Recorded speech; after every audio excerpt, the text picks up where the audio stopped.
ಸರಿ,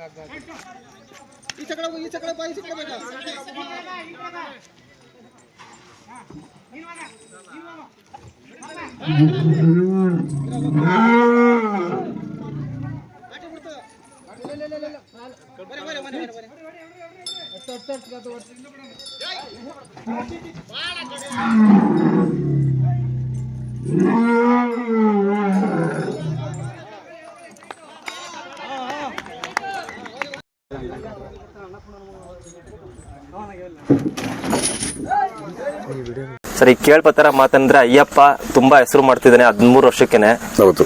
ಏನ್ ಎಕ್ಸ್ಪೆಕ್ಟೇಷನ್ ಇದೆ ಸರ್ ನಿಮ್ಗೆ? ಫ್ಯೂಚರ್ ಅಲ್ಲಿ ಎಲ್ಲಾ ಆನೆಗಳು ಏನು ಈಗ ಪ್ರಶಾಂತ ಸುಗ್ರೀವ ಒಂದು ಜಾಗ ತುಂಬಾ ಬಲ್ಲ ಒಂದು ಆನೆ. ಅದು ಇದೇ ತರ ಬಿಹೇವಿಯರ್ ಇದ್ರೆ, ಇದೇ ತರ ಇದಿದ್ರೆ ತುಂಬುತ್ತದೆ ಅದು. ಯಾಕಂದ್ರೆ ಸಣ್ಣ ವಯಸ್ಸಲ್ಲಿ ಇಲ್ಲೇ ಹುಟ್ಟಿ ಬೆಳೆದ ಆನೆ. ಅದ್ರ ಮೇನ್ ಕ್ರೆಡಿಟ್ ನಮ್ಮ ಹರೀಶ. ಈಗ ಹರ್ಷ ಆನೆಯಲ್ಲಿ ಮಾವುತ ಇದೆ ಹರೀಶ ಅಂತ ಹೇಳಿ, ಅವನು ಸಣ್ಣದರಿಂದ ಪಳಗಿಸಿದವನು. ಅದ್ರ ಇಡೀ ಕ್ರೆಡಿಟ್ ಅವನಿಗೆ ಸಲ್ಲಬೇಕದು. ಯಾಕಂದ್ರೆ ಅವನೇ ಅದನ್ನ ತಯಾರು ಮಾಡಿ ಬಂದಿರೋದು. ಮುಂದೆ ದಿನಗಳು ಒಳ್ಳೆ ಆನೆ ಆಗ್ತದೆ, ಒಳ್ಳೆ ಧೈರ್ಯಗಾರ ಆನೆ. ಬಟ್ ಅದೇ ಮುಂದಿನ 5 ವರ್ಷದಲ್ಲಿ ದಸರಾ ನೋಡ್ಬೋದಾ ಸರ್?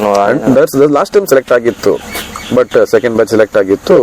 ಇದಿಲ್ಲ, ಮುಂದಿನ 5 ವರ್ಷ ಅವಶ್ಯಕತೆ ಇಲ್ಲ ಅಂತ ಅನ್ಸುತ್ತೆ. ಅಯ್ಯಪ್ಪ ಇದು ಈಗ ಇರಿ ಫಸ್ಟ್ ಇಂದ ಹೇಳ್ತೀನಿ. ಅಯ್ಯಪ್ಪ ಈಗ 2 ಕಾರ್ಯಾಚರಣೆಲೂ ಸೆನ್ಸೇಷನ್ ಅಂತ ಹೇಳ್ಬೋದು. ಕೇವಲ ಇವನಿಗೆ 15 ವರ್ಷ. ಇವನು ಕ್ಯಾಪ್ಚರ್ ಮಾಡಿದ ಆನೆ ಅಲ್ಲ, ಇವನು ಕಪಿಲ ಅಂತ ಒಂದು ಆನೆ ಇತ್ತು ದುಬಾರೆ ಕ್ಯಾಂಪಲ್ಲಿ, ಅದ್ರದ್ದು ಮರಿ ಇದು.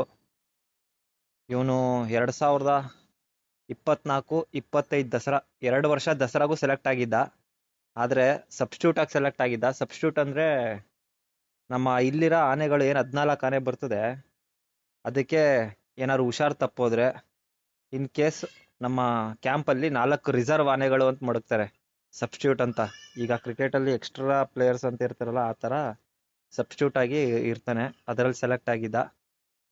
ಮೊದಲನೇ ಕಾರ್ಯಾಚರಣೆ ಬಂದು ಬಾಳೆಹೊನ್ನೂರಲ್ಲಿ ಹೋಯ್ತಾನೆ ಇವನು.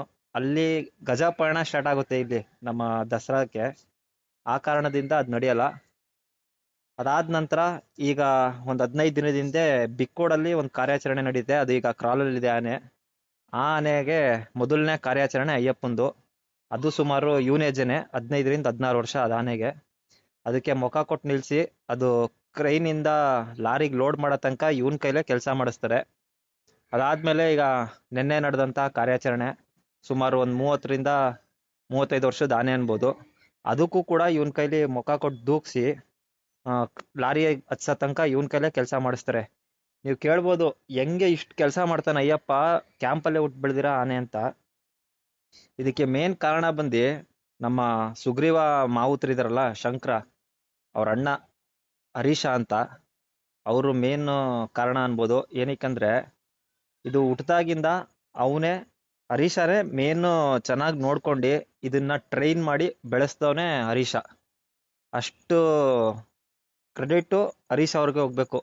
ಅಷ್ಟು ಚೆನ್ನಾಗಿ ನೀಟಾಗಿ ಕ್ರಾಲ್ ಕೆಲಸ ಗೊತ್ತು ಅಯ್ಯಪ್ಪನ್ಗೆ, ಆಮೇಲೆ ಲೋಡಿಂಗ್ ಕೆಲಸ ಗೊತ್ತು. ಈಗ ಕ್ಯಾಪ್ಚರಿಂಗಲ್ಲಿ ನೋಡ್ಬೋದು, ನಾವೇನು ಹೇಳ್ಬೇಕಾಗಿಲ್ಲ, ಎಷ್ಟು ಸಖತ್ತಾಗಿ ಇದು ಮುಖ ಕೊಟ್ಟು ನಿಲ್ತಾನೆ. ಇನ್ನೊಂದೇನಂದ್ರೆ ಕ್ಯಾಂಪಲ್ಲಿ ಹುಟ್ಟಿರೋ ಮರಿಗಳು ಇಷ್ಟು ಕೆಲಸ ಮಾಡಲ್ಲ, ಇಷ್ಟು ಕೆಲಸ ತೆಗಿಯಕ್ಕಾಗಲ್ಲ. ಸುಮಾರು ಅನುಭವ ಇರೋ ಮಾವುತರುಗಳು ಹೇಳೋ ಪ್ರಕಾರ ಕ್ಯಾಂಪಲ್ಲಿ ಹುಟ್ಟಿರೋ ಮರಿಗಳ ಕೈಲಿ ಇಷ್ಟು ಕೆಲಸ ತೆಗಿಯಕ್ಕಾಗಲ್ಲ. ಏನಕ್ಕೆ ಅಂದ್ರೆ ಅದು ಬೇಕಾದಷ್ಟು ಉದಾಹರಣೆಗಳಿದೆ. ಸಕ್ಕರೆ ಬೈಲಲ್ಲಿ ನೋಡ್ಬೋದು, ಹಾಗೆ ನಮ್ಮ ಮತ್ತಿಗೂಡಲ್ಲೂ ಖ್ಯಾತ ಅಂತೈತೆ. ಈ ಥರ ಎಲ್ಲ ಸುಮಾರು ಉದಾಹರಣೆಗಳೈತೆ. ಅದರಲ್ಲಿ ಗಾಡ್ ಗಿಫ್ಟ್ ಅನ್ಬೋದು ಅಯ್ಯಪ್ಪ. ಮತ್ತೆ ನಮ್ಮ ಭೀಮಾ ಕ್ಯಾಂಪ್ ಮರಿ ಅಲ್ಲ, ಅದು ರೆಸ್ಕ್ಯೂ ಮಾಡಿರೋದು. ಆದ್ರೂ ಕೂಡ ಅದು ಕ್ಯಾಂಪ್ ಮರಿ ಲೆಕ್ಕನೇ ಬರ್ತದೆ. ಏನಕ್ಕೆ ಅಂದ್ರೆ ಕೇವಲ 2-3 ತಿಂಗಳು ಇದ್ದಾಗಿಂದ ಸಾಕಿರೋದಲ್ವಾ, ಕ್ಯಾಂಪ್ ಮರಿ ಲೆಕ್ಕನೇ ಬರುತ್ತದು. ಅಷ್ಟು ಗಾಡ್ ಗಿಫ್ಟು ನಮ್ಮ ಈ ಸಾಕಣೆಗಳದು. ಅಯ್ಯಪ್ಪ ಆಗಿರ್ಬೋದು, ಭೀಮಾ ಆಗಿರ್ಬೋದು. ಅಯ್ಯಪ್ಪ ನೆಕ್ಸ್ಟ್ ಒಂದು ಸೆನ್ಸೇಷನ್ ಆನೆ ಅಂದ್ರೂ ತಪ್ಪಿಲ್ಲ. ಏನಕ್ಕೆ ಅಂದ್ರೆ ಅಷ್ಟು ಕೆಲಸ ಗೊತ್ತಿರೋ ಆನೆ. ಕೇವಲ ಇವನು 12-13 ವರ್ಷದಿಂದನೇ ಸ್ಟಾರ್ಟ್ ಮಾಡಿಸ್ಬಿಟ್ರು ಇವನಿಗೆ ಕ್ರಾಲ್ ಕೆಲಸ. ಕ್ಯಾಪ್ಚರಿಂಗ್ ಅಲ್ಲಿ ಯಾವ ತರ ಇದ್ ಮಾಡೋದು, ಹಾಗೆ ಪಟಾಕಿ ಸೌಂಡ್ಗೆ ಎದುರದೇ ಇರೋದು, ಎಲ್ಲಾ ತರ ಟ್ರೈನಿಂಗ್ ಮಾಡಿಸ್ಬಿಟ್ಟವ್ರೆ. ಈಗ ಬಂದು ಇದ್ರದ್ದು ಮಾವುತರು ಬಂದು ದೊರೆಪಣ್ಣ ಅಂತ, ಹಾಗೆ ಇದ್ರ ಕಾವಾಡಿ ಬಂದು ರಾಜ ಅಂತ. ಈಗ ಇದನ್ನ ಪ್ರೆಸೆಂಟ್ ನೋಡ್ಕೋತಿರೋದು. ಈಗ ಸುಗ್ರೀವ ಮಾವುತರಾದಂಥ ಶಂಕರ ಅವ್ರ ಅಣ್ಣ ಹರೀಶ ಬಂದು ನಮ್ಮ ಹರ್ಷಾನೆ ಮಾವುತರು.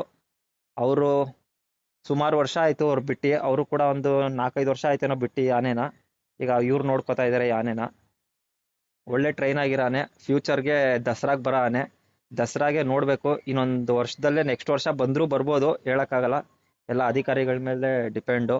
ಇವನು 2 ವರ್ಷ ಸಬ್ಸ್ಟಿಟ್ಯೂಟಲ್ಲಿ ಇದ್ದ, ನೋಡೋಣ ಇನ್ನು ಯಾವಾಗ ನಮ್ಮ ದಸರಾಗೆ ನಮ್ಮ ಜನಗಳು ನೋಡೋ ಭಾಗ್ಯ ಸಿಗುತ್ತೆ ಅಯ್ಯಪ್ಪನ ಅಂತ. ಈಗ ಆಲ್ರೆಡಿ ಕಾರ್ಯಾಚರಣೆಲೆಲ್ಲ ಸೂಪರ್ ಹೀರೋ ಆಗಿದ್ದಾನೆ ಅಯ್ಯಪ್ಪ. ಇನ್ನು ದೊರೆಪಣ್ಣ ಬಗ್ಗೆ ಹೇಳಬೇಕು ಅಂದರೆ, ನಮ್ಮ ದುಬಾರೆ ಕ್ಯಾಂಪಲ್ಲಿ ಪ್ರತಿದಿನ ಆನೆಗಳಿಗೆ ಪೂಜೆ ಮಾಡೋದೇ ಅವರು ಅನ್ಬೋದು, ದೊರೆಪಣ್ಣ ಅವರು. ಅಷ್ಟು ಒಳ್ಳೆ ವ್ಯಕ್ತಿ ಅವರು, ಎಲ್ಲ ಆನೆಗೂ ಪೂಜೆ ಮಾಡೋದೇ ಅವರು. ತುಂಬ ಚೆನ್ನಾಗಿ ಆ ಟ್ರೈನಿಂಗ್ ಕೊಟ್ಟಿರೋದನ್ನ ಇವರು ಕೂಡ ಅದೇ ಥರ ನಡ್ಸ್ಕೊಂಡು ಹೋಗ್ತಾ ಇದ್ದಾರೆ. ಒಳ್ಳೇದಾಗಲಿ ಅಯ್ಯಪ್ಪನ ಫ್ಯೂಚರ್ಗೆ. ಇನ್ನೂ ಮುಂದೆ ಅಭಿಮನ್ಯು ಥರನೇ, ಅಭಿಮನ್ಯು ಯಾವ ರೀತಿ ಬಂತೋ 10-12 ವರ್ಷಕ್ಕೆಲ್ಲ ಕಾರ್ಯಾಚರಣೆಗೆ ಬಂದು ಫ್ರಂಟಲ್ಲಿ ಲೀಡ್ ಮಾಡ್ತಿತ್ತು. ಆಗಿದ್ದಿದ್ದು ಆನೆಗಳು ಭಾಸ್ಕರ, ವನವೀರ, ಭರತ, ಆ ಥರ ಆನೆಗಳ ಮಧ್ಯ ಅಭಿಮನ್ಯು ನಿಂತು ಮುನ್ನುಗ್ಗಿಸ್ತಿದ್ರು ಅಭಿಮನ್ಯು ಕೈಲಿ. ಆ ಥರ ಆನೆ ಆಗಲಿ ನಮ್ಮ ಅಯ್ಯಪ್ಪ ಆನೆ ಕೂಡ.